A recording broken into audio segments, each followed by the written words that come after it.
umaga po. Ito po ang News TV Live. Nagpapatuloy po ang kilos protesta ng ilang militanteng grupo na tutol sa isinasagawang World Economic Forum sa Makati at may report si Emil Sumangil. Emil?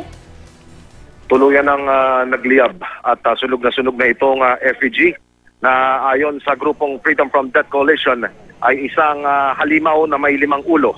Makikita kanina, Maris, doon sa FEG na ito yung 5 negatibong epekto daw ng isinasagawang World Economic Forum sa Pilipinas.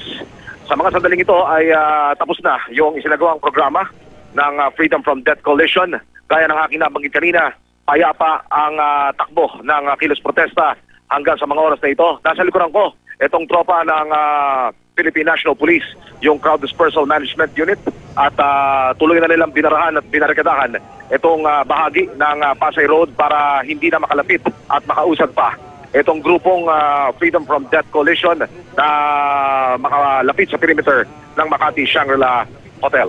Yan ang latest mula dito sa Pasay Road, sa labas ng Makati Shangri-La Hotel kung saan isinasagawa yung World Economic Forum. Paris. Okay, so Emil, may permit ba sila sa rally na yan? Pero hinayaan din naman sila in anyway, ano? Pero ano ba, meron bang oras na self-disperse na lang sila or ano bang mangyayari susunod? Diretsang inamin ng convener tsaka yung Political Affairs Advisor ng Sanlakas, pati nitong Freedom from Death Coalition sa GMA News na wala silang permit.